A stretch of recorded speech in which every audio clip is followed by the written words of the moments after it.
Contacting the dead was an art form, something dead and something alive under a crystal goblet. Both script and actor's cage. There'll be no accolades, no flowers, and there'll be nobody to congratulate. Around and through this half-mad, erotic race against engendered size. Beverage, it will cure you of all your ills. You will live indefinitely, maybe forever, if you partake. When terror, grief, and ego dissolve, how do you bury the mistress of the dead? This wretched, corrupt, and cruel world. I let the light pour in. Do you take one another to love, cherish, fuck, and adore from now until death do us part? A magnitude of love encompassed and fire life, a primal gnosis. Hello, everybody. I'm going to begin. I'm going to begin and begin again. And I'm going to begin. Welcome to the Halloween show for Minstrels and Bards. Yeah. I'm going to be. People can see you.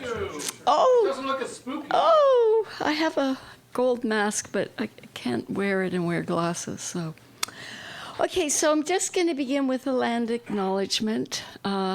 This Minstrels and Bards soiree is situated on Indigenous land and dish with one spoon territory.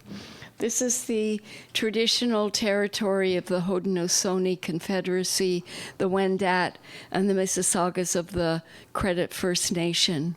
Minstrels and Bards gratefully acknowledges these Indigenous nations for their guardianship of this land. And the Halloween edition of Minstrels and Bards features David Clink, Raymond Helkio, David Bateman, Philip Cairns, and Clara Blackwood, who's trapped on a subway somewhere, and me. And then we have special cameo guests, Lisa Nikolits, and Andrea, Louise Naccarato. And all of the features are in costume, probably for the first time that, you know. And that's why they were invited to feature. And they're all wonderful writers, and 5 of us are visual artists. David Clink isn't an artist, but he's our only podcaster. And he runs 2 sci-fi podcasts, right? Anyway, so I can't wait to hear everyone's offerings tonight. Minstrels and Bards is free, but we do pass the jug for the features, and a $10 donation is recommended. So sit back with a drink and enjoy a spooky, spirit-filled, brilliant evening at the Tranzac. And the features are going to introduce themselves because there are so many of us.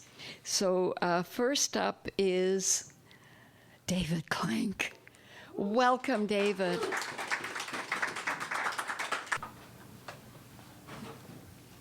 Thanks a lot, Brenda. And it's at some point I may have to update my costume or buy something that fits better, because I think I've gained a bit of weight over the years.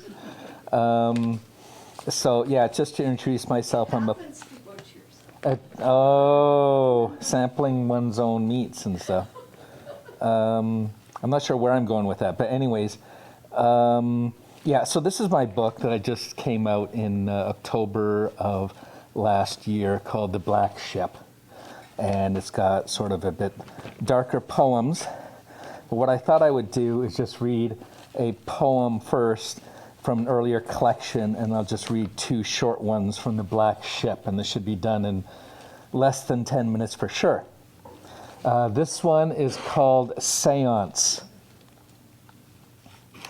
On Farmington Avenue in Connecticut, scant miles from the place where Mark Twain used to live, we asked the ghosts in.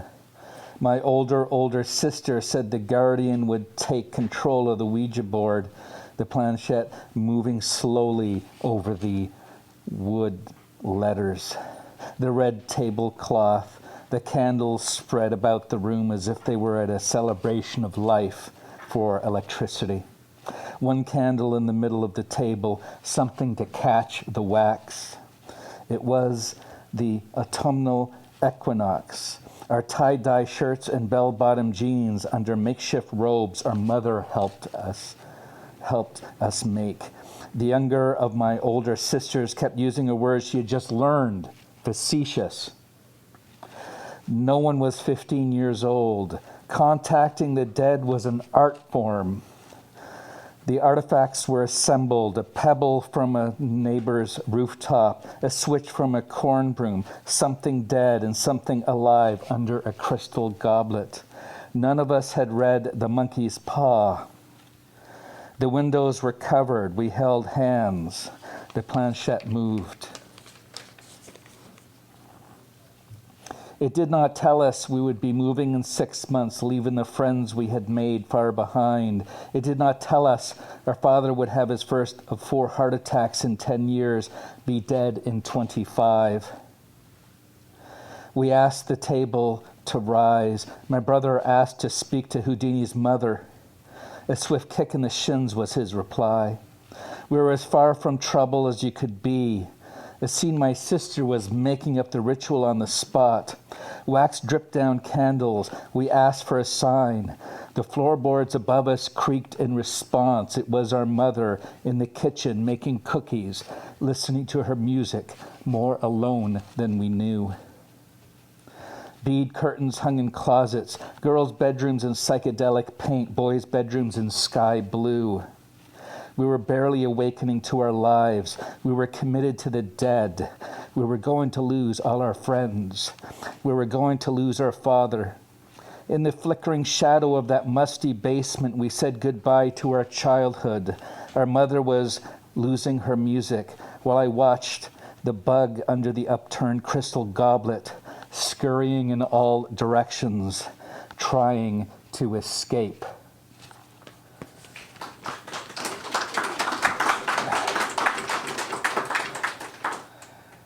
Thank you. And I'm just going to read 2 very short poems. The first one is called The Lighthouse, and this is from my book, The Black Ship.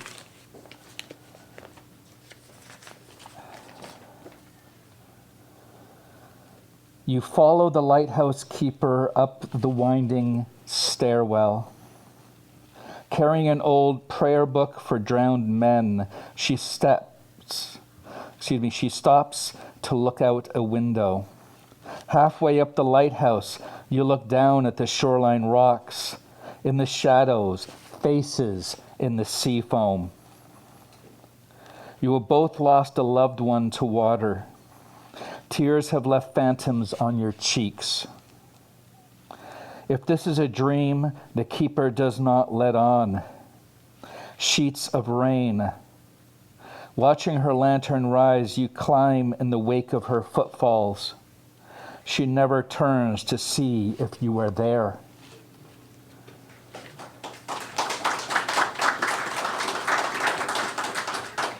And the final one might actually be even shorter. It's called Stopping. Just give me 1 second. I'm all fogging up. David, you have at least another 6 minutes. Oh, are you serious? Because I'm going to... Well, let me read... Yes. Am I allowed to take my mask off or not? Yes, of course you are. Okay.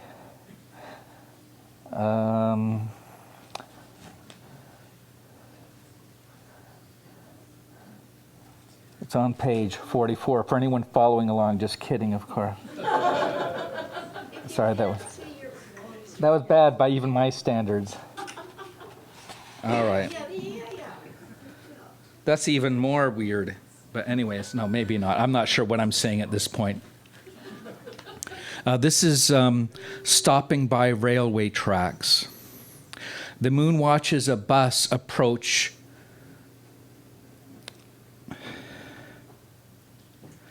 railway tracks. The bus comes to a stop. The driver opens, then closes the doors. The air at the crossing carries wind, sound. The expressions of midnight, children playing by the track, their game of sticks as they rise above the grass and at other times wade waist high through the ground, the insect sounds they make. And another bus comes to a stop, its doors create a breath, adding to the voices of midnight, the frozen rail, the clicking sounds, missives from the midnight children. It is cold here in the past, they say.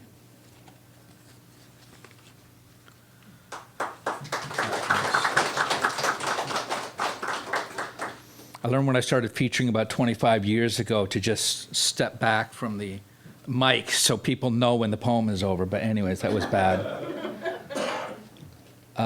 What I will do, and I've read this maybe too many times, but there is an election coming up, and this is sort of my political poem.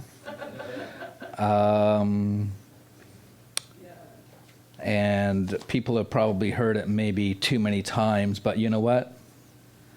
Just going to do it again. It's on page 53 for, again, those who are following along.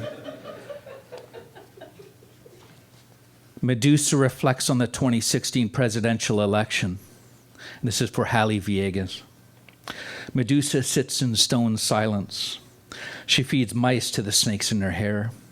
She wants to turn Trump to stone for cutting benefits to Gorgons because of their pre-existing condition. She is reminded of the abuse she suffered at the hands of men and gods. She takes a pill for an election lasting longer than 4 years. And she wants to build a wall around Donald Trump's dick and get Dick Cheney to pay for it.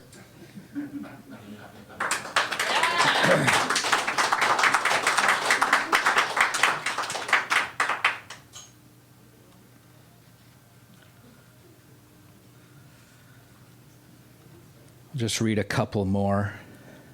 And sorry, I was just sort of trying to do a super short,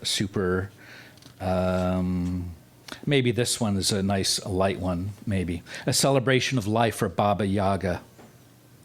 Baba Yaga used to ask her victims, how far can you run into the woods? Looking through the windows, the visitants see dead children piled atop one another. Something needs to be done, someone says. You can only run halfway into the woods, Baba Yaga cries, emerging from her hut.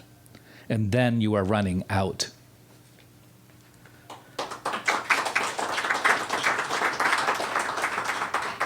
Okay, and do I have time for one more, or? You're on till 10. Okay, so let me read this one. I like puns, so this one is the valet of the shadow of death. Looking at the valet of the shadow of death, you puke inside your mouth, then swallow. He is a jigsaw puzzle of lost people. Underneath his clothes are surgical scars, the autopsy why, the cut off limbs from midnight surgeries. You hand him the key to your car. Later, the valley of the shadow of death is in darkness, and the valet drives to the parking circle, gets out, hands you the key to your car. You tip him and ask him about his tattoos. He is proud. He guesses the story behind each. He wants to find his creator, the person who looked through bags of medical waste and with steel needle and nylon thread sewed him into being.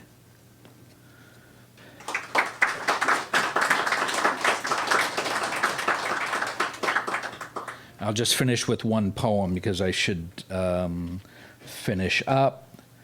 So this one's always a fun one. I did this at the Poetry Theme Challenge. There was a series that James Dewar ran at the Black Swan years ago. You would have this index card and you have to write a poem based on whatever prompt he did. This was a prompt on dreams. So this one is called Planktivorous Fish and the Structure of Pelagic Plankton. I woke up thinking of you, but it was a dream. And like many of the dreams I told you about, I hadn't woken up yet. I was still dreaming. Then I woke up for real, I thought, thinking of you as I was wont to do.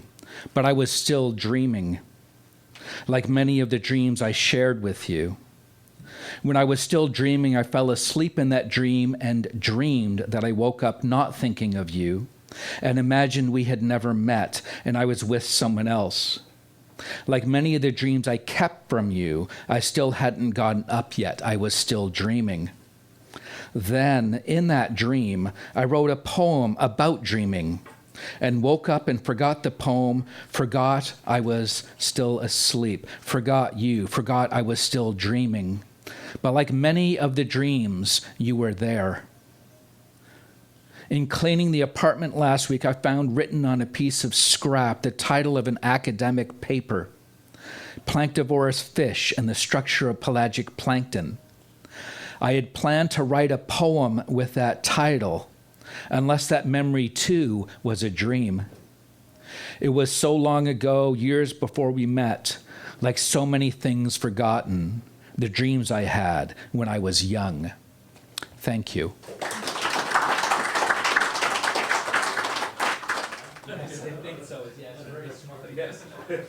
Thank you, David. It was an honor and a delight to have our butcher back. Next is Raymond Helkio, and he is going to introduce himself. I'm so happy to have him. Oh gosh, they look fabulous. I need to edit that out.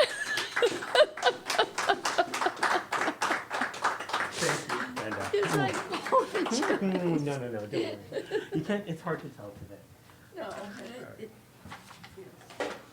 no, Not only am I going to try to do this with a costume on, I've got music as well. It's a short set, but it's probably going to go to like 8 minutes, just because there's probably 2 minutes of fiddling around. 12 minutes, okay? Oh, I won't be that long. No, but that's what I've given you guys. That's the timing.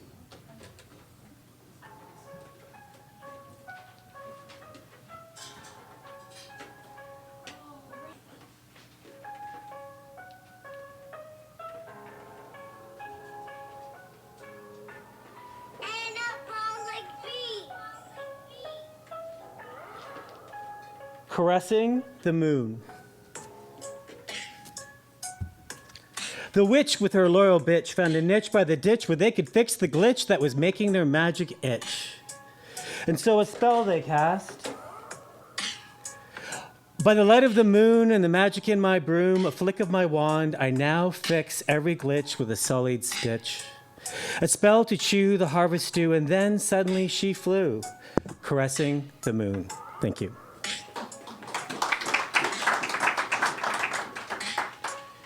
Only one more fucking round of the music, and then we're done.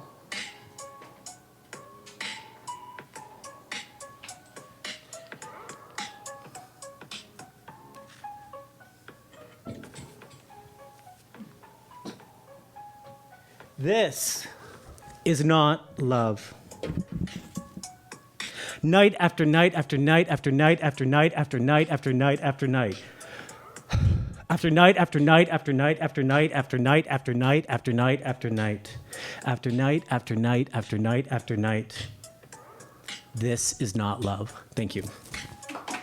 Okay. Back with music. We'll go back. I've never actually worked with music at the same time, so it's a little stressful. This one is called The Beginning and the End. The beginning, the night, the stars, the moon, the happiness I missed while I was with you, your indifference, your grin, your soulless eyes, your malice. The darkness, the fog, the steam on the windows, the speed, the long road ahead. The low beams, your hand reaching behind the seat. What is behind the seat? What is it that made me stay a passenger? Your hand reaching behind the seat, your hand always reaching behind the seat. The accident up ahead, your searching, my longing, the heaviness. Of every moment, of every mile, a lone hitchhiker in the mirror, the night, the stars, the moon, the end. Thank you. This next one, I'm a big fan of Superman. And so this is called my Superman Pez dispenser.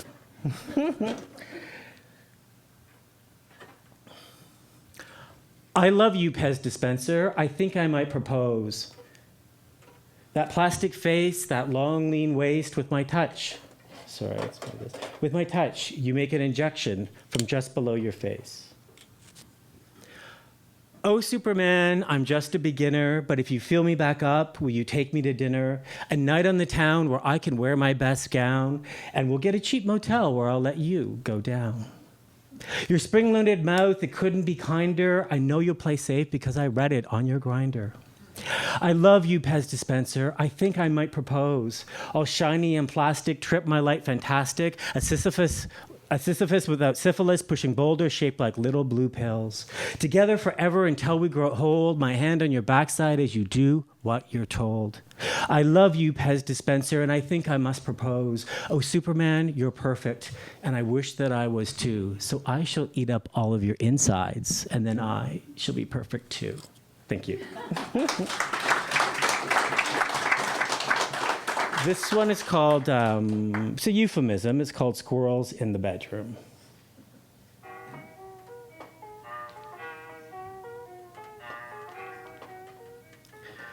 Who would know? Murdering squirrels in the bedroom. Would it show on my face, on my skin? Murdering squirrels in my bedroom. Tweezers for a knife, a Loblaw shopping bag, a body bag. Bag the body down the incinerator, and how would they know? I scrub my face and I scale my skin. I exfoliate the memory of a lifeless furry bodies. I wonder if it'd show. I think it would.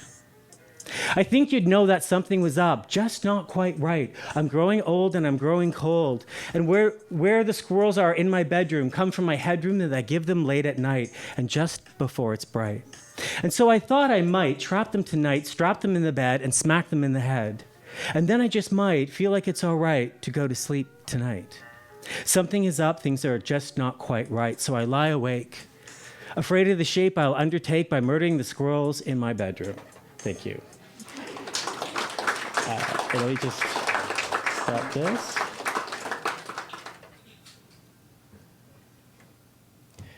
Okay, and this is called They Are Not Straight.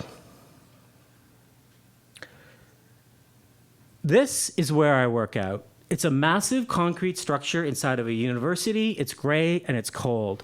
But I like this wall because they just painted it.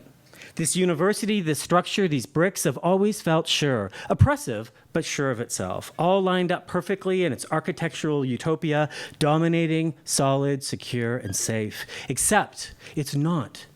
Today, I notice the spaces in between the bricks, the gutters. The technical term is mortar joint. The lines are not straight, and they do not match as you go further and further up the wall. So then, neither is this whole wall, this building, the campus, the city. This city could all be about to come crashing down, one flaw amplifying the next, and so on, until the entire system is off, just enough to no longer be a system anymore. These walls, these lines, this university, the city, they are not straight, yet they appear to be, like the mortar joints on this wall, every student, every teacher, trusting in a system they've built with their tuition. But it's not straight. These walls, they are crooked, not a lot, but still crooked. How crooked does a wall need to be before it's no longer a wall? How crooked does a line need to be before it's no longer a safe system? This is where I work out. It's a massive concrete structure inside of a university. It's gray and it's cold. And I like this wall because they just painted it in an attempt to make this place feel less institutional. Perhaps adding a few table lamps would have been a better idea. Thank you.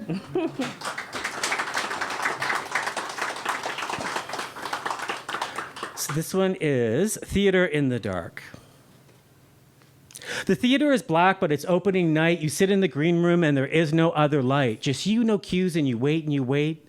The curtain will fall, so you position backstage. The mic is standing, silence from the sound cage.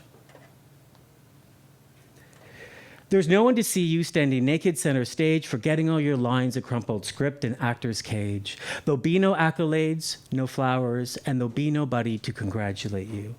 And so that when the play is over, the auditorium dead, you'll find yourself at home with dread and in bed. Thank you. We're getting close to the end. We're going to try another. Okay. Almost there. Okay. This is Land of the Funny People. Once upon a time, in a land farther away from now than it's ever been, there's a place called the Land of the Funny People. These people really weren't funny in the traditional sense. They were funny in how they treated one another, or didn't treat one another, because despite how many of them there were, they just couldn't figure out how to connect.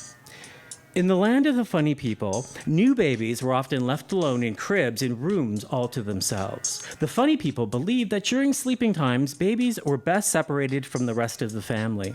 Medium children, they sent off to school, sometimes far, far away from the home. And large children, well, they were strongly encouraged to leave the house altogether. In fact, as a society, the funny people favored separatism in almost all that they did, despite how it was making them feel. And perhaps that was the most funny of all, that these people spent their days working in systems designed to keep you working in the system. And so when the small babies become medium and the medium become large adults, they will want to have their own babies. And so it is in the Land of the Funny People. One day, a group of people called the Rebels started to skip school, miss work, and not pay any more taxes. This angered many within their community, but as far as the Rebels could see, there really wasn't much of a community anyway. So they packed their belongings and traveled as far away as they could until they felt happiness. Thank you. Sorry, the song went. Thank you. Second to the last one. It's called, I could not get up here and not do at least one I Hate My Boyfriend poem. So this is from my shitty exes. It's called I Hate the Way You Chew. Oh, yeah, I do. I hate the way you thump your feet when you walk, the way you look at me as if I owe you something, the way you sigh as if the world were about to end. Oh. I hate the way you frame joint decisions so that you come out on top every time, and how you passive-aggressively dominate the conversation. The disdain with which you treat people in the service industry. And I hate how your computer screen flickers whenever I come near. The way you hoard secrets like souvenirs. The way you drive fast knowing it scares me. I hate the way you just stand there staring at me while I cry. I hate the way you don't know how to say goodbye, but most of all, I hate the way you chew. Thank you. All right, and thank you very much, Brenda. I will leave you this one really short thought. Oh, and you can catch me at Buddy's third Sunday every month. I host a poetry open mic at Buddy's in Bad Times Theater. His ass, a Bartlett pear that had sat in the sun a little too long. Thank you.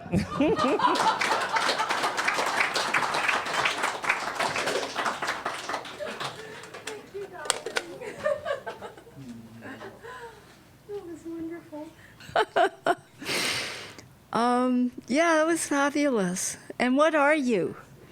Raymond? What, like what? What was it? The Wicked Witch of the West from Beetlejuice. Okay, fabulous. Raymond is a visual artist. He's an incredible videographer.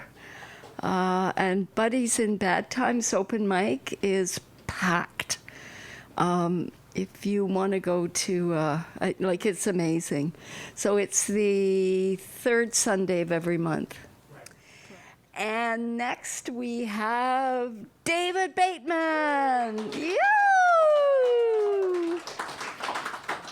Who had me completely befuddled and who is this?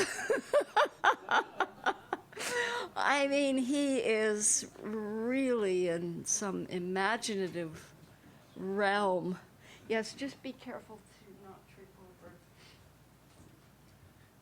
Thank you. Oh, God. Thank you, Brenda. It's lovely to be here. My costume, I am Autumn at midnight.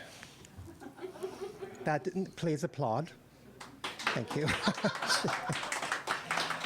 And this is this is holding my phone, and her name is Miriam. She's named after the Merriam-Webster Dictionary. Thanks, and that was inspired by the lovely and talented Seraphine. And my very short bio, which is the favorite bio I ever wrote for myself. It's very short. My name is David Bateman, was born and raised in Peterborough, and he is still in recovery. And thank you, David Clink. There was a poem I forgot I wanted to read, but you reminded me when you brought up that nightmarish election that's about to happen. And this is a poem. I think it's a kind of silly poem, but I like it. And I don't know why. Anyway, you'll see what it's all about. It's called Orange. I don't like to make fun of people, but sometimes I just can't help myself. Like the other day when I was painting my friend's living room, and he brought up some old paint can from the basement and said it had been there a long time and that maybe we could use it. And I suspected he was wrong. So I opened the can and it was orange on top. An inch of putrid, rank liquid, stagnant and velvety in its rotting state. So I tried to stir it and discovered a hardened yet soft, like a half-erect penis, rubbery and floppy, cowardly and unstirrable. Brain-like, a ball of congealed dead paint. The folds of a brain are called gyri, and the grooves are called sulci, a kind of whitish gray mass under the orange layer of a fetid, watery, oily substance. And I thought to myself, who could have ever imagined that a 10-year-old useless gallon of paint would become the President of the United States?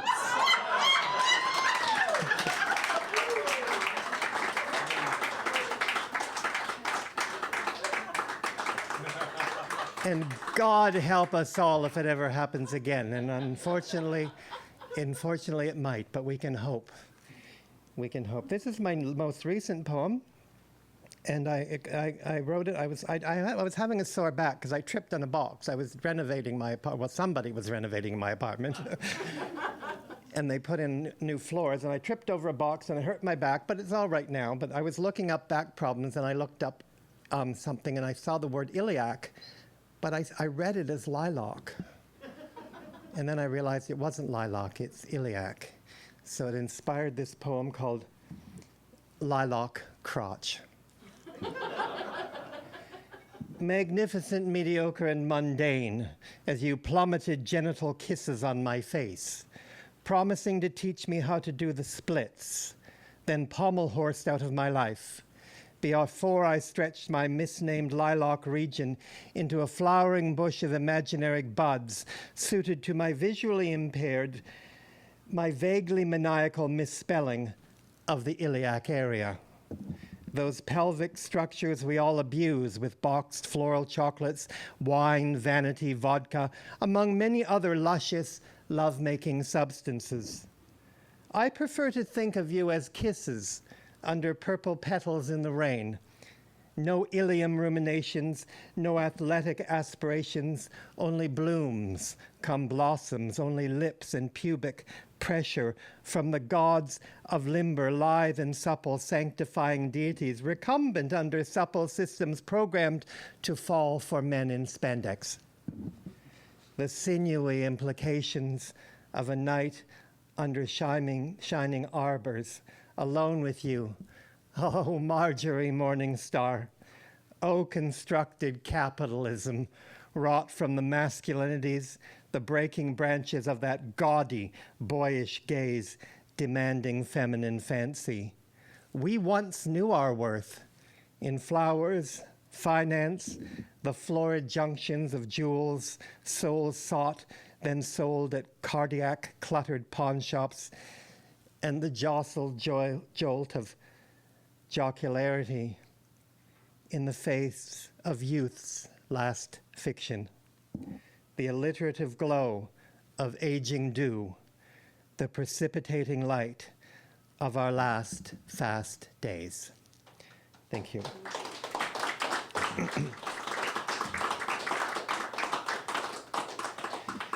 This is a poem I've read a lot, but it seems appropriate because we're people keep looking at me tonight and saying, I didn't even know it was you. And I thought, well, good, because I don't look like this. But and Halloween is a kind of celebration of drag, even though it's not essentially drag. So this is a poem I wrote many years ago, dedicated to one of the greatest drag queens ever, a British drag queen. I used to sing it to a country melody, but I don't remember how to do that. It's for Bette Byrne, and she just recently died, and she was an amazing actor and performer and drag persona. It's called Drag Lament.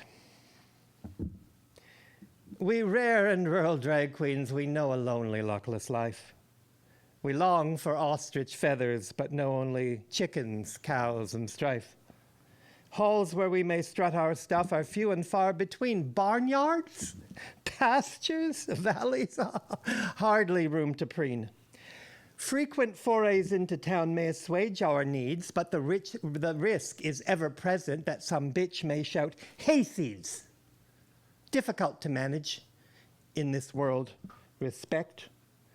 One hardly needs, on top of that, stilettos weary from neglect. It really isn't decent. It really isn't fair that God's finest creatures should have to wash their hair in rain barrels alongside tractors, not far from pigs and steers, when metaphors to these are found in many urban queers. Oh, being nasty, it's not a good thing. But with proper timing, it's not so bad. And what is the use of bitching to some forthright country lad when he'll only call you vulgar and then bugger you right there? No, it really isn't decent. It really isn't fair. We are ladies of the forests, hills and valleys, dales and streams. Do you hear our raffish tirades? Recognize our muffled screams? We must not be taken lightly, discarded from the pack. We must one day be included in the Farmer's Almanac. Thank you. And I have one more poem. Am I good? Oh, dear God. Well, we'll see what happens. I'll do this one, this side. I'll do this one, and then we'll see if I can find another one. This one is called Vulvic, because I just finished maybe I can take up my 5 minutes by talking about something else. I just finished an Ontario Arts Council grant. I've applied 4 times. God knows if I'll get it this time. I've been rejected every time. And this isn't based on that, but at the end of the Ontario Arts Council and the Canada Council, they ask you about all these identificatory, I love that word, it's a non-commonly word used, identificatory. What an unnecessary word. It's basically a word about identity and how we are, and they, in the voluntary information, they ask you what you are. They have a whole list of 6, non-binary, but all those wonderful things that we have nowadays. And I never quite know how to. I often say just non-binary, and even though people call me transgender, but I've never really embraced that because I'm old and I've had so many categories to endure for the last 6 to 8 years. I'm really not sure which fucking category to choose. So I choose gender non-binary, and I go by he, him. I'd like to go by he, she, but that has a whole difficult history. So I do identify with. I'm not suggesting this that I identify internally, but I identify with the vulva and the penis and all of the magical things that were granted to our bodies as we sprung from the womb. God, that was a poem in itself, wasn't it? Not a very good one, but a poem nonetheless. So this poem with that very long preamble is called Vulvic. There's a wonderful Canadian performance artist. You should look her up on YouTube if you don't know her. Shauna Dempsey, and she dresses up as a giant vulva. And she does an amazing performance piece called We're Talking Vulva. And I have also created a salad that I sometimes serve on an oval plate called the vulva arugula salad. And I put arugula around the edge, and then I put feta cheese, and I put tomatoes, and I put kiwi, and then black olives, and then we eat it. Okay. Enough about me and my imaginary vulva. This is called vulvic. Is that even a word, vulvic?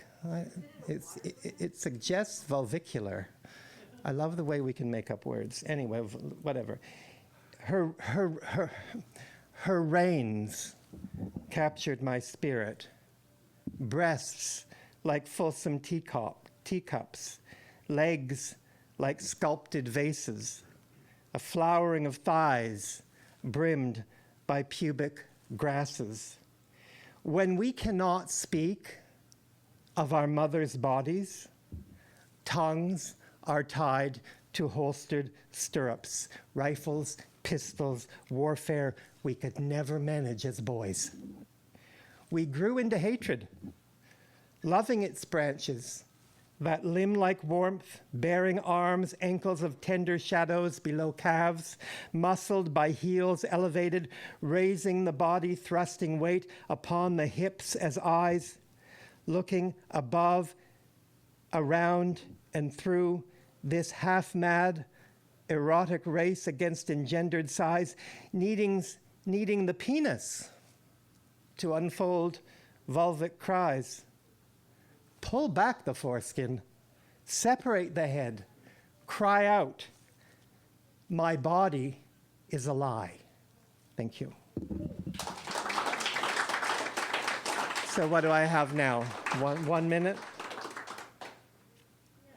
Okay, well then 2 haikus. This is what the first haiku is dedicated to my favorite artist, one of my favorite artists of all time, and I think you'll guess after I recite the poem. It's called Two-Thirds Transgendered Haiku. Sometimes it makes me hard to be a woman. Thank you. And finally, this is the most religious I get. I have all respect for different forms of faith, but this is the most religious I get. I was at a poetry reading once, and I did my best, and I succeeded, not staring at this beautiful fellow in the corner. And this is the poem that came of it.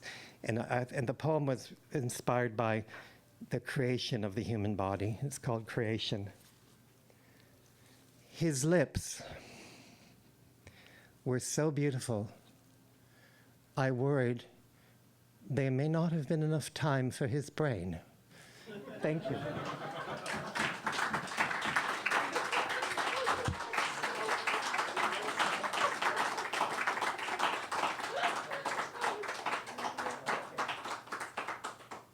Oh, David, isn't he something? He's him. David has organized and runs a really great poetry reading called Dirty Queer Poetry. And it's on, I love that. It's on the second Wednesday of every month at the Black Eagle Tavern, and that's where I met Andrea. And we get to go and read our most erotic poetry, don't we? It's wonderful. If you ever want to come out, David is an amazing host. So thank you, David. That was wonderful. My goodness. So honored to have all of you here. And now we have Philip Cairns. I'm just so happy to have you. I'm happy to be here. Yeah. Okay. No. This is my mask, but I'm not going to wear it. I just put it there. And David Bateman gave it to me. He gives me everything.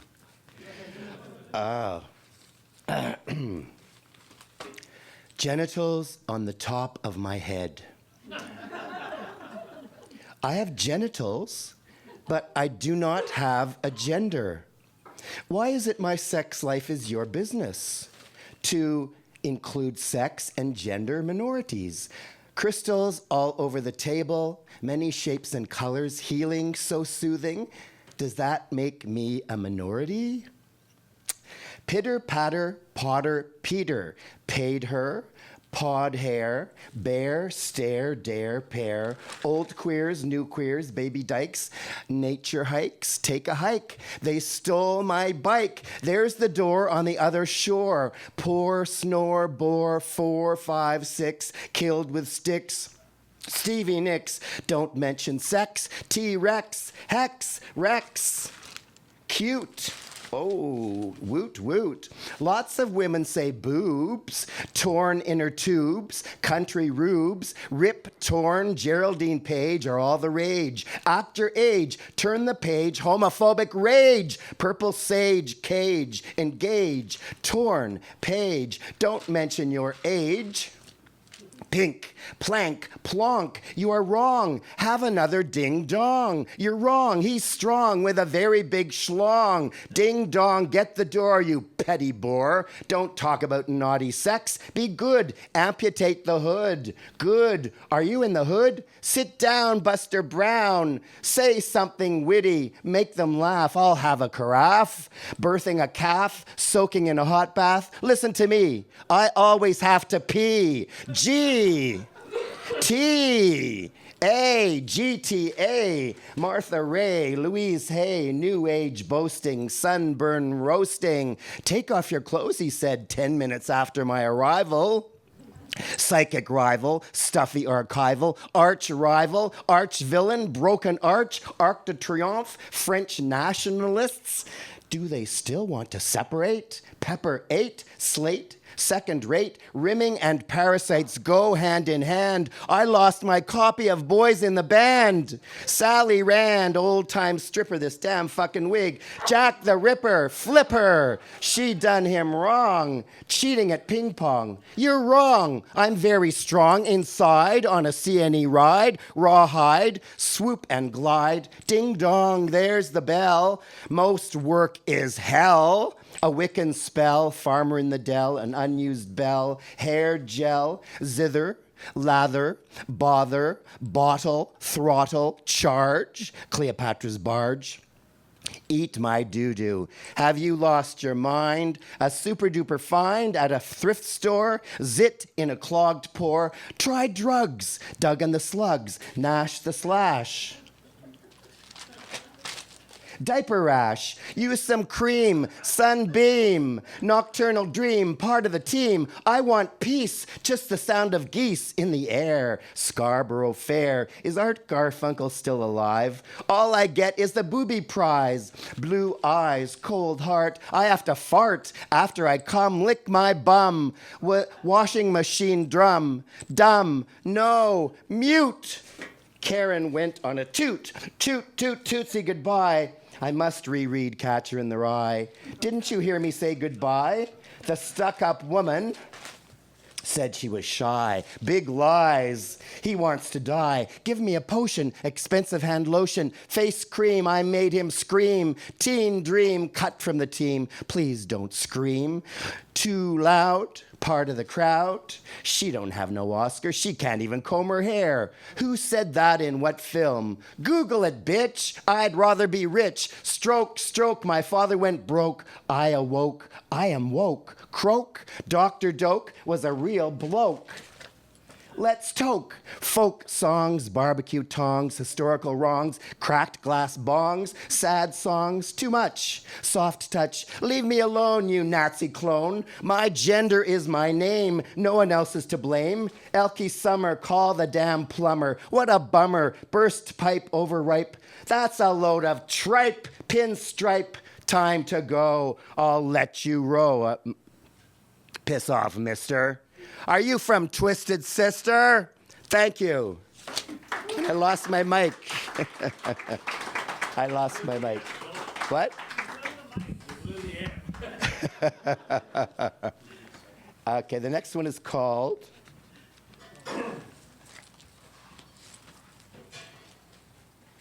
Hello? Hello, hello, hello. Hello? Hello, hello, hello. Hello. Oh, I like it. Oh, that's better. Thank you. So this one is called Fuck Right Off. His hair was the color of cat vomit brown. He was beautiful nonetheless, like movie queen Joan Crawford without the axe or the wire coat hanger. There are a lot of things I never want to do. The grade 5 teacher grabbed me by the shirt collar, lifted me out of my chair, screaming in my angry, terrified face, "I said there was no talking when I was out of the room." I wasn't talking. What came after, I don't remember very clearly. A girl across the room had asked me how many baseball cards I had. I had pantomimed a number with my hands, also mouthing the number but never actually speaking. When Mr. Puttycombe came into the room, the man was an abusive, sadistic, evil excuse for a human being, this fucking wig, in the form of a public school teacher in Scarborough. Mrs. Dow, physically abusive teacher in the same public school. Mr. Cummings, verbally and physically abusive teacher. In retrospect, I think he had the hots for me. He was incensed when I wore bell-bottom jeans to school in the mid-1960s. My mother had bought them for me. Mr. Cummings shouted at me, "Get out in the hall now! Get out of my classroom!" I've always cried easily. What did I do? I haven't done anything. "Get out of my classroom and stand in the hall!" at the top of his lungs. The tween boy, fleeing in tears out of the classroom into the hall. "Why do you keep picking on me, Mr. Cummings? I haven't done anything." Sobbing. "How dare you come to school wearing those pants? They're disgraceful. Hippies are a tool of the devil." Mr. Cummings didn't really say this stuff about the devil, but it was strongly implied. "What's wrong with my clothes? Boo-hoo, boo-hoo. Only hippies wear such garbage. Hippies are dirty filth." There was no dress code in the school as long as you were decent. Before alcohol, drugs, consensual sex, before gay bars, paupers, bathhouses, before being allowed to see art house foreign films restricted to 18 years and older from all over Europe and the whole world, in fact. Would you make a pact with the devil to become an EGOT? A winner of an Emmy, Grammy, Tony, and a fucking Oscar? I don't know anyone personally who's in that realm. It's hard to let go of the past. It feeds who we become. Oh, is that a seagull or a mouse caught in a sticky trap? Sometimes people get caught in a sticky trap. Usually bait is involved, not jail bait, hopefully, but some kind of sex and money, of course. In conclusion, and furthermore, fuck right off and stay fucked off, the entire human race. Thank you for your precious time and attention. Sincerely, God. Just try and make me change my mind. You're all in deep, deep shit now. Better wear your tallest wading boots. The shit is about to hit the fan globally. I'm God, the big cheese. I'll never retire, you foolish people. I'll let you have your fun and drop your bombs. You're like a child with a new gun, but a lot meaner. Fuck everyone, in case you didn't hear it the first time. And don't contradict me. I'm God, remember? Thank you. And I will end with an excerpt from the evangelist from Missouri. There is a sickness and evil on the planet. Read the words of the Lord in the Bible. Be saved and buy my elixir. Oh, Uncle George's miracle beverage. It will cure you of all your ills. You will live indefinitely, maybe forever, if you partake of this beverage. You don't want to run out. Buy a case or a dozen cases or even 25 cases. It has gold dust in it. That's my secret. That's why it costs so dang much. Last town I was in, it was so popular, I sold out my whole supply in 25 minutes. I had to wait an entire week to get in a new batch from Chicago. Step right up. I don't want you to be disappointed. This miracle elixir cures toe jam, arthritis, bad breath, and gunshot wounds. You can use it to clean helicopter blades. You can put it on snake bites and drink it to cure constipation and the runs. Best of all, you can give it as a gift of perfume to your Aunt Tilly for Christmas. She will adore the way it smells on her skin. It's like heaven on earth. And what is the name again? Uncle George's miracle beverage. Just say, I want an Uncle George, please. The merchant will know. She'll be thrilled to sell you a bottle or two. Watch out for fakes. This is the real stuff. Cash only, please. One crisp $50 bill, or 5 tens, or 10 fives, or 50 loonies. You get the picture. Don't all rush at once. We have to no crowd control. Uncle George's miracle beverage will change your life. Many people have gone on to fame and fortune after drinking just one bottle. I wash my underwear in it every night. Step right up, folks. Sorry, no debit, no credit cards, just that glorious cash money in my clean as a whistle palm. No fighting in line. There's more than enough to go around. Come on, don't be shy. This elixir will bring ecstasy into your front room. Your house will glow like a Christmas tree. Your wife will never say no when you touch her belly at midnight. She'll sniff Uncle George's miracle beverage on your breath, and it will drive her wild. I guarantee this miracle cure will transform your life into perfection and bliss, or I'll give you $75 as a refund. You heard me right. If your laugh doesn't become a glowing star of wonderment after consuming just one bottle of this gold dust enticement, then I will refund you all your money plus $25. Yes! Yes, ladies and gentlemen, and every other in-between sex. You heard me right. I want everyone to be happy. I want peace on earth. I won't be happy until Jesus comes back down and stands on this stage and begs you, charms you, and cajoles you into buying this sparkling product of beatitude and beguilement. And I will end with that, folks. Thank you so much. Thank you. Thank you.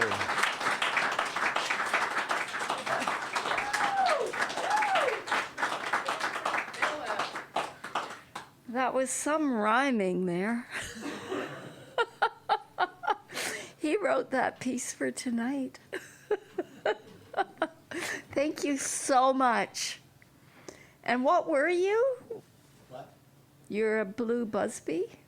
I'm an asshole. I'm an asshole. No. And I would like to welcome the one and only Clara Blackwood. Woo!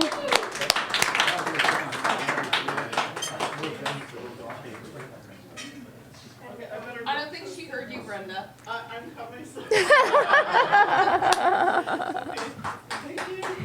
And you'll introduce yourself. And what?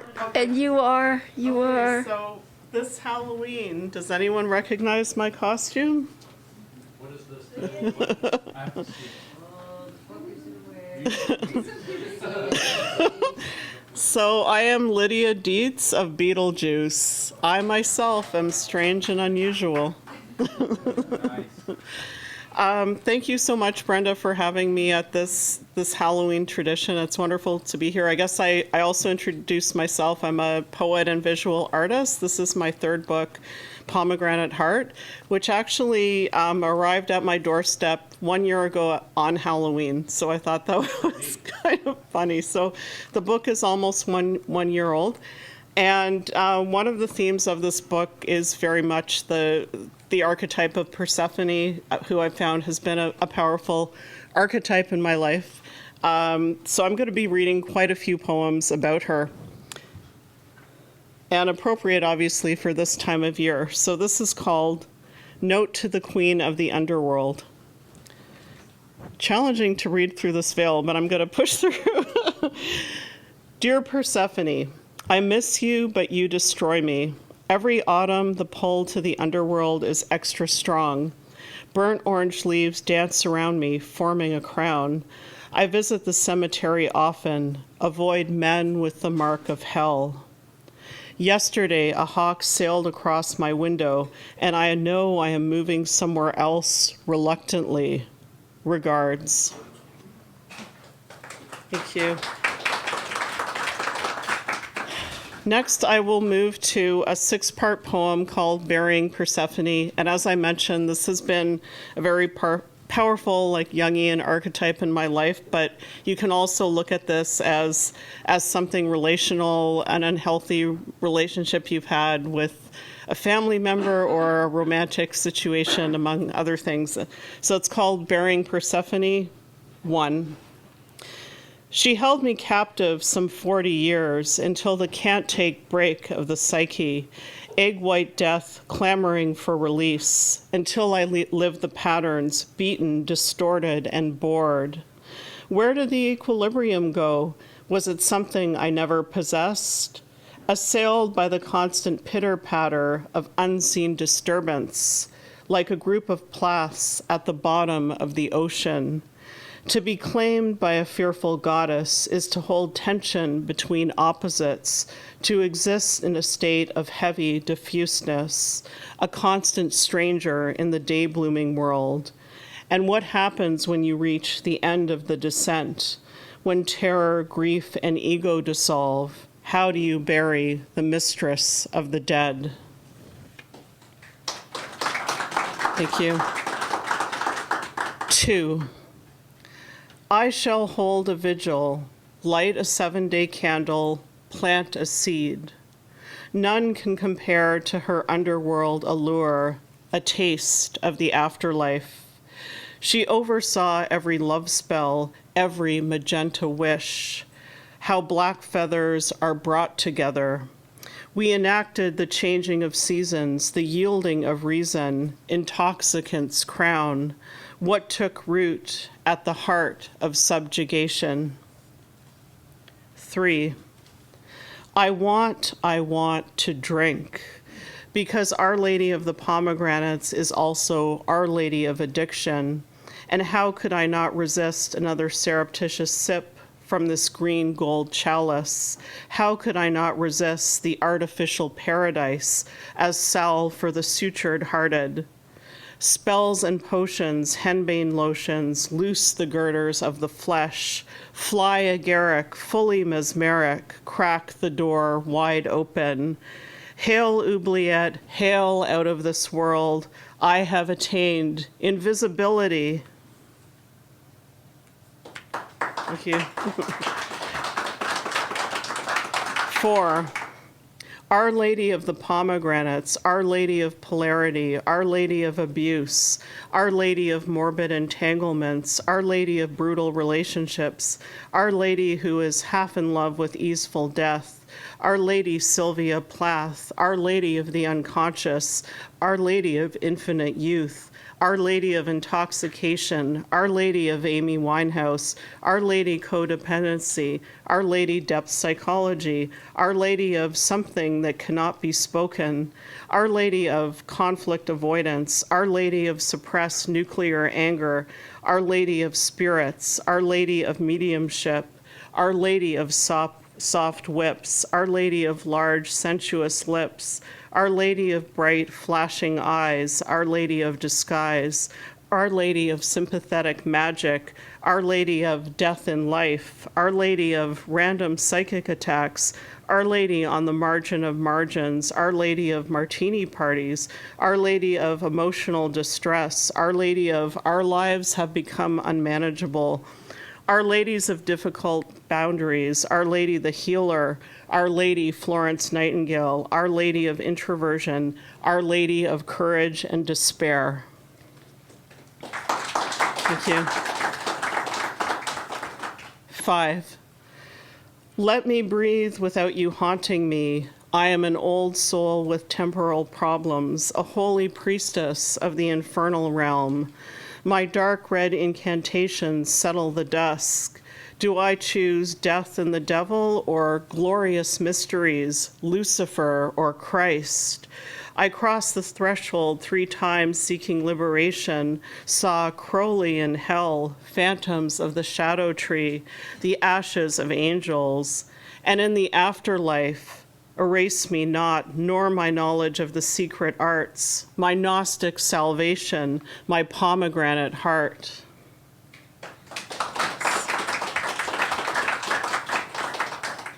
Part 6, She doesn't want me to go, threatens I'll lose my dark muse abilities, become a wayfarer in permanent exile, stripped of all power. 20 years in the craft, I've given up magic, drugs, divination. Must I also give you burnt offerings, blood let into an ancient urn for you to release me? Pray I see a golden transcendence when passing through the narrow gate, a beauty beyond crimson and black, that first immaculate taste of pomegranate in the underworld.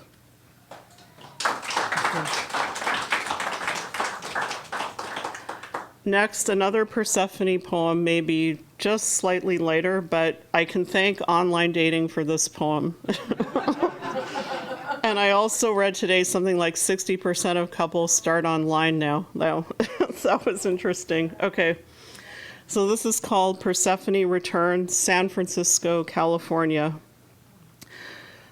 I thought I'd transcended you, but you were merely evolving into a queen, offering me a scepter at the end of an underground tunnel, evoked again when I was courted by a widower with roots far below this northern clime.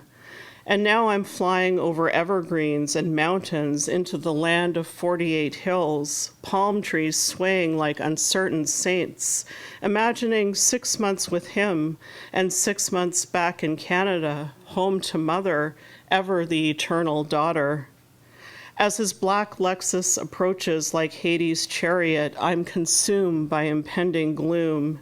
He takes me to land's end at the mouth of the Pacific, waves crashing like renegade sailors abandoning ships in search of gold. And like those shipwrecks surfacing still, he tells me this was my wife's favorite place.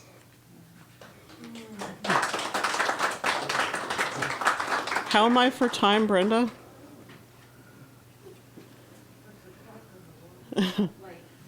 Okay, perfect. Okay, I'll read 2 more poems. This is an astrological poem, one of the few I actually wrote during the pandemic. For me, it was not a good creative time. I was kind of frozen in fear for obvious reasons. I know some people were incredibly creative, but I think I wrote 2 poems during that time. So this one is called Progress Moon in the 12th House. And there's an epigraph. You are preparing for a new beginning that is only dimly comprehensible at this time. Horoscope. 1. Sometimes the world feels like a weighted blanket without the comfort. 2. I retreat to my room, curl up in a Piscean cocoon. 3. I ponder what dreams may come. Will they be from the gates of horn or ivory? 4.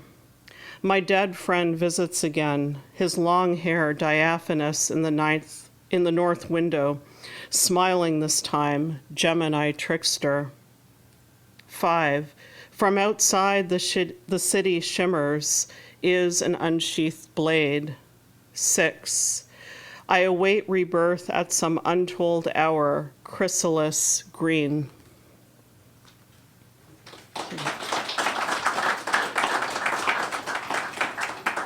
And I think this last poem is a good one to conclude with. It is the last poem in the book, and it is dedicated to my friend David, who died tragically in 2021. And I think at this time of year, especially traditionally Halloween, we remember ancestors, we remember our loved ones. So it just seems an appropriate one to end with tonight. It's called Afterlife for David. You wanted to go to your death queen. Tapestries of red, black, white, Egyptian cotton unfold before you, and you travel forward, spirit gliding like a sylph, ether escape from a bottle. If he gets lost in the underworld, tell him to look for the moon, says a voice. But you aren't lost. We're never illusions fool and know which direction to take. To the west, at the end of a long hallway, Callie's altar holds vigil. Tea lights dot the marble floor where you tumble out, cross the star lines, and return to her. Thank you.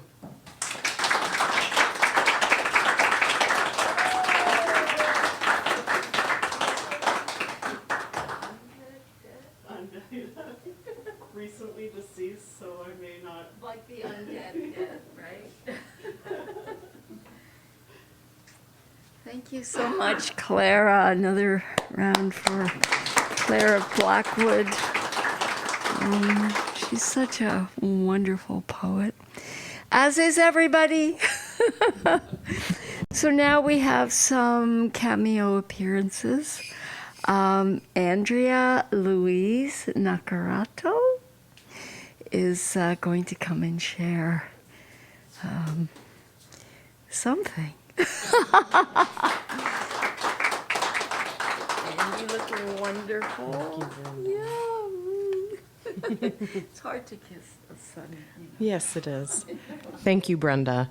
They say imitation is the highest form of flattery, so I would like to borrow David's bio. I was born in Burlington, land of AstroTurf lawns and Stepford wives, and I'm still in recovery. Also, I started writing at the age of 4, but did this and did that and did this and did that. And as a little girl, I dreamed of being a writer. And only a year ago did I actually commit myself to writing every day. And I've made it a practice and a habit and something that I'm doing. My first poem, I'm a witch, by the way. My first poem is called Lilith. Some of you may know that Lilith was Adam's first wife. She was also made of clay, and so she considered herself to be Adam's equal and would not lay below him. So she got kicked out of the Garden of Eden. And so the story goes, she was the first witch. Lilith. She carries the great light of the source, and her power lies in the shadow. Under candlelight, the horror of her dark side is exposed to me. It scares the faint of heart away, but I love all of her still. The grotesqueness, the rage, and the sorrow. Her wings are like those of a bat, veiny, sinewy, and hallowed. Expanding beyond herself. These wings carry our anger, our fear, our sadness, and our hope. You can only truly step into the divine when you own your shadow. This is the sacred dance. Trip the light, trip the dark fantastic. She caresses me with her wings, piercing me with divine light. And it is revealed to me that she is also tender, patient, perceptive, loving, altruistic, and a fierce warrior. I face and embrace my shadow side, and I let the light pour in.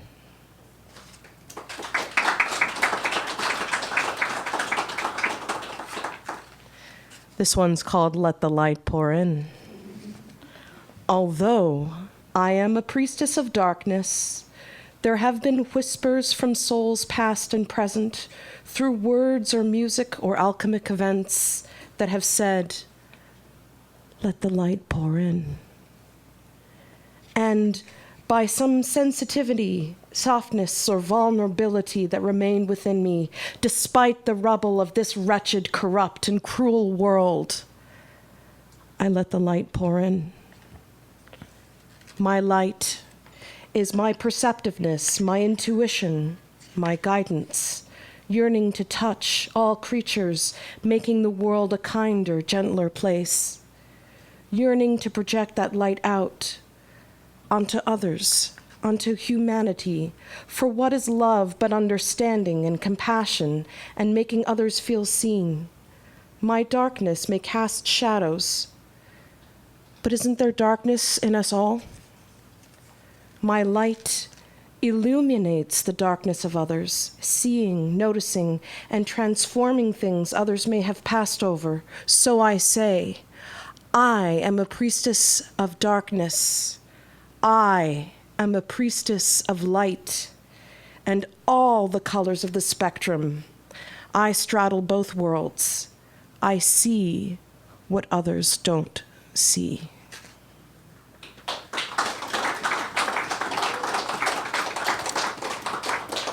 This one is about the full moon, which I feel is a very on theme with Halloween, even though this is about the summer moon, full moon. So it's called Full Moon. Now, meditation and ritual. Under the full summer moon, I prepare the table, lighting the incense, absorbing its gritty, earthy aroma. Smell is a potent wizard that transports us, and I travel to the stillness of the temple where I meditate. I feel the energy flow from the master, my fellow students, and within myself. My shoulders and body relax as I continue my ritual in a meditative state. In tune with my thoughts, feelings, and higher self, I write out my intentions. Outside, under the full moon, I proclaim my gratitude to her.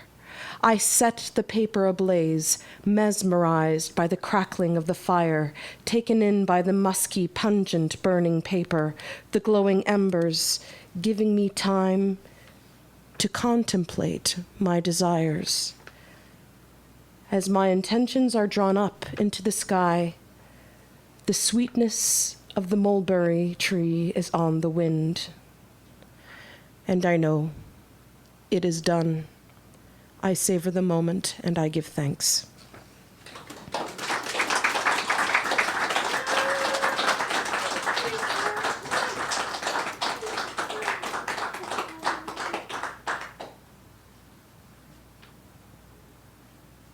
Thank you, Andrea.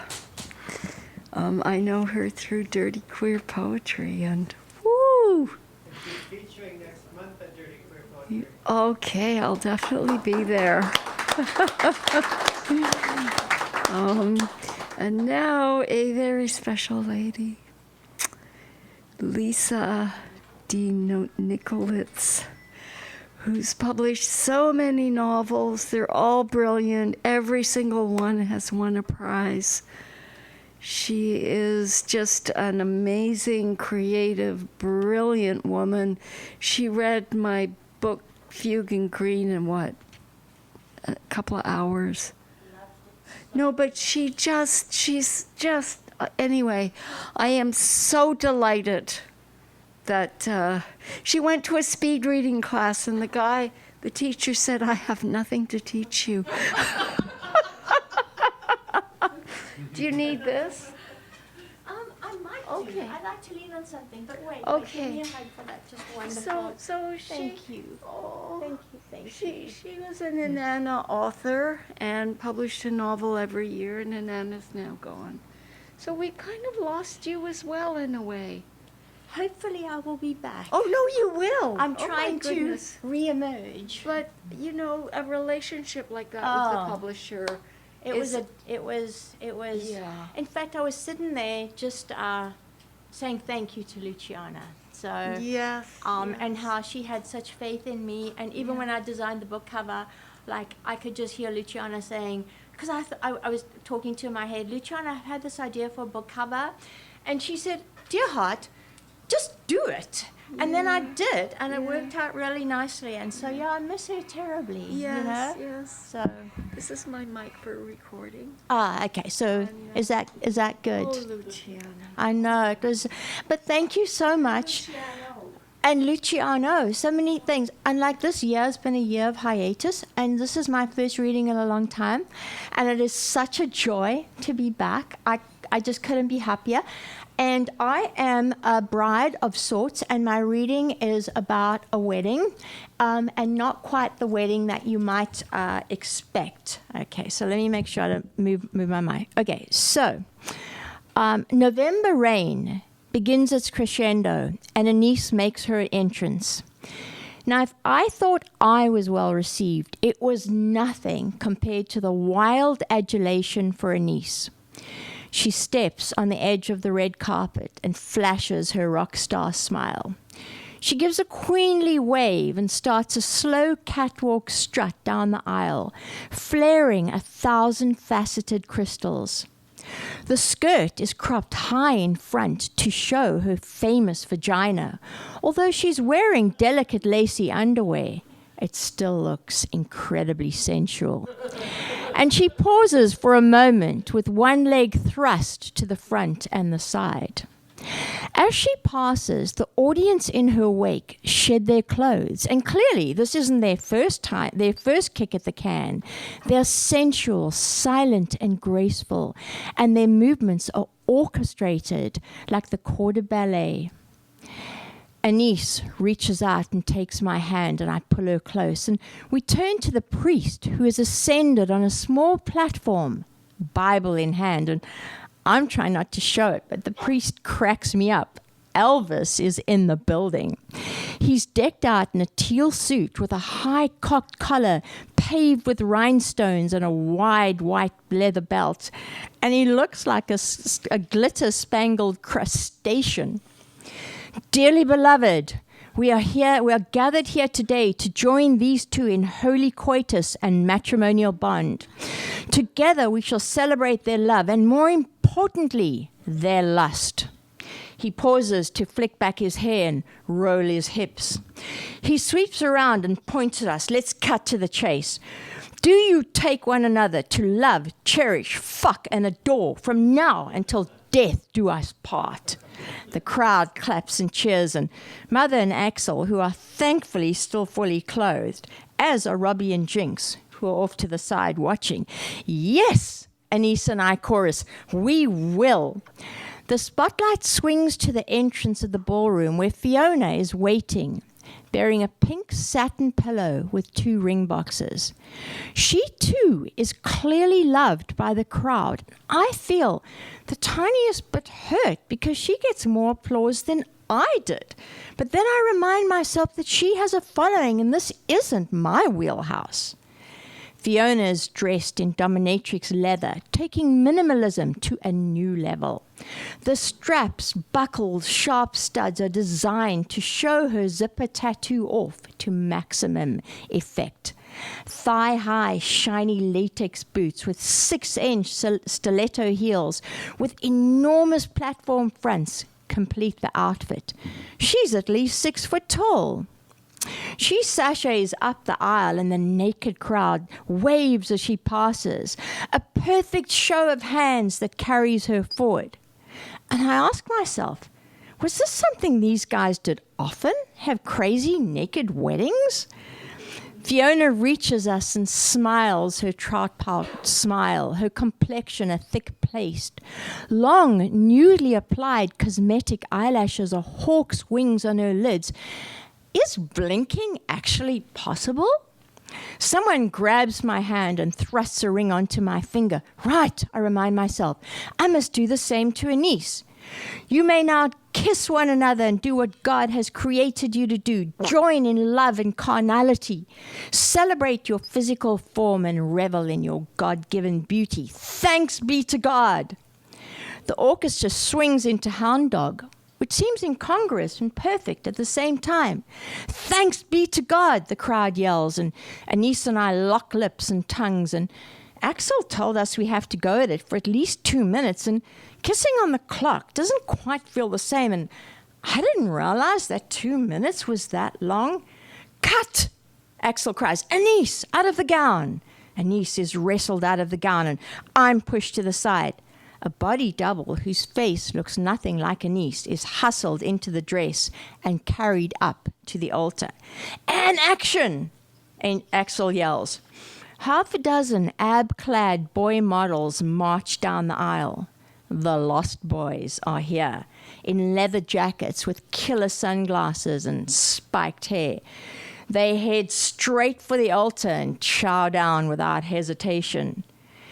But surely the audience will know that's not your vagina, I ask Anise, and she shakes her head.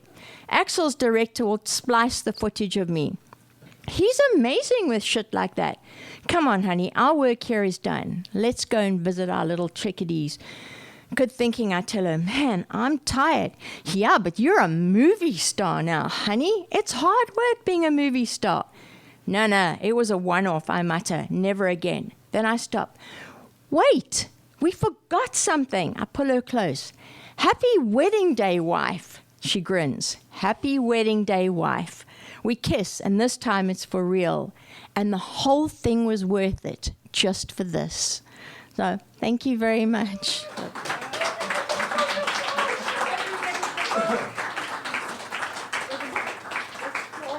Oh, everything you dream is real. Yes, everything you dream is real. Go buy it.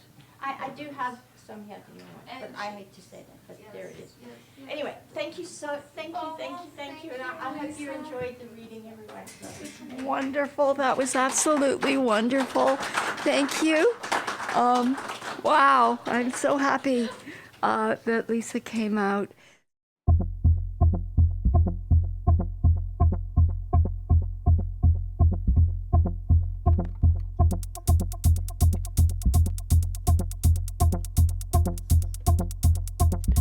A cluster of poetries on the solar rhythms of gold fabric.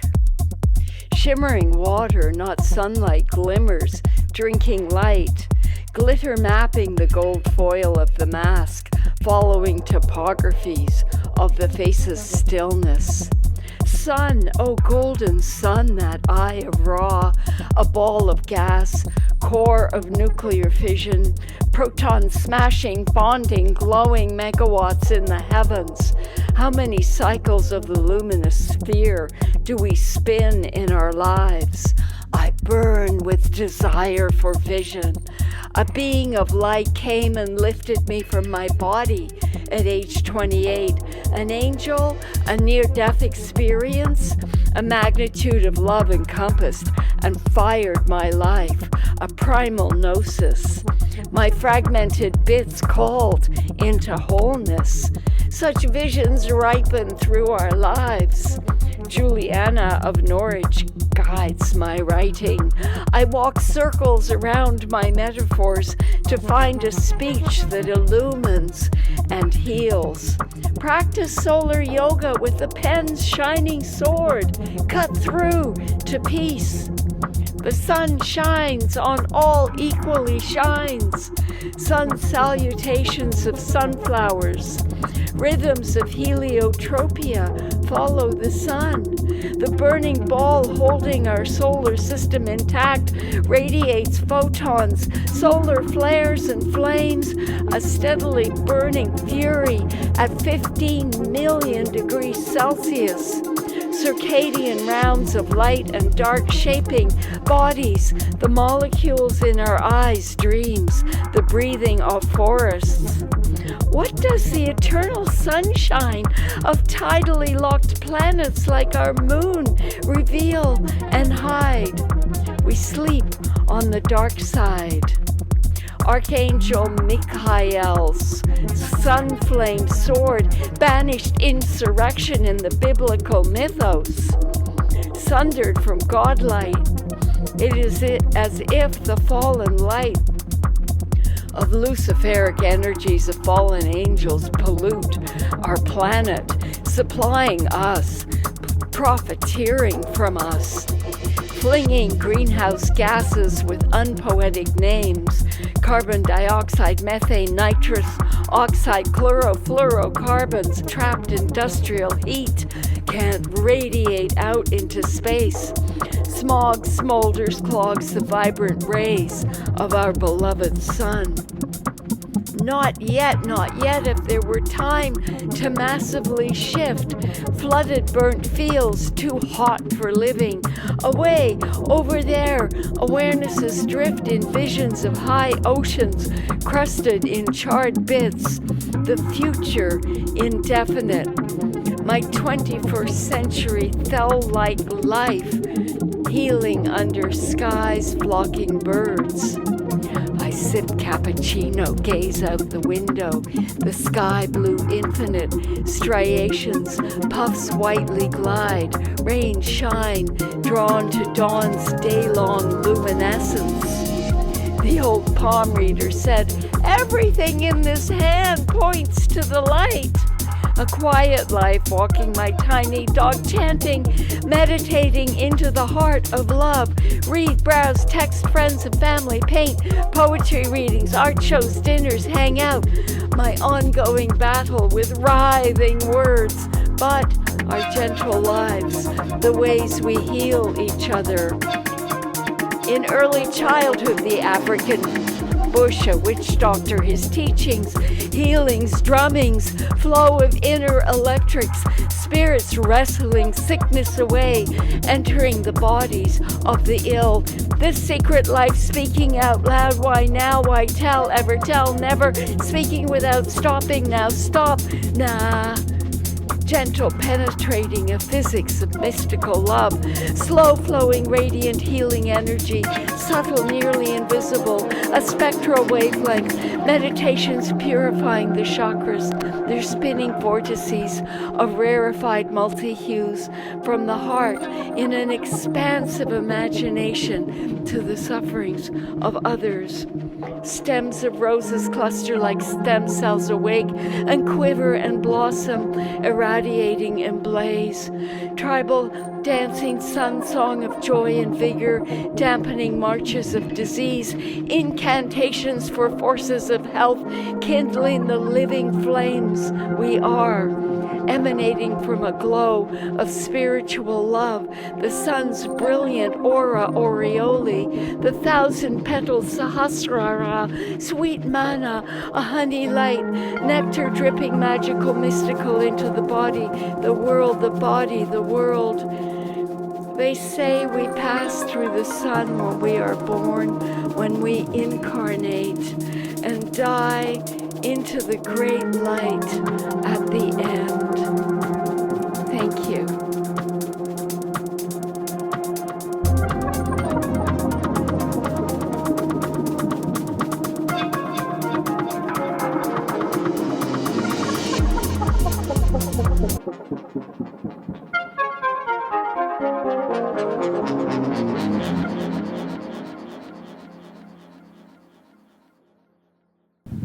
I shouldn't have had 2 glasses of wine. But that's the sun for you. So that was sunlight, mystical light healing. I hope that came across. And yeah, well, no, it's not a good idea to... So thank you so much for coming out. I hope we both darkened and brightened your evening. A group of us are going to Poppers, where I can finally relax and chat with everybody and have dinner. And you're more than welcome to come along. Thank you all for coming out. Thank you to our features. David Clink, Raymond Helkio, David Bateman, Philip Cairns, Clara Blackwood, Andrea Naccarato, and Lisa D. Nikolits. It's been an amazing evening. I love you all. And the next Minstrels Bards is the third Wednesday in January, and it'll be featuring George Eliot, Clark, and Giovanna. Well, I would say George and Giovanna. Plus, there'll be other features as well. So thank you so much. And, go forth into the great Halloween.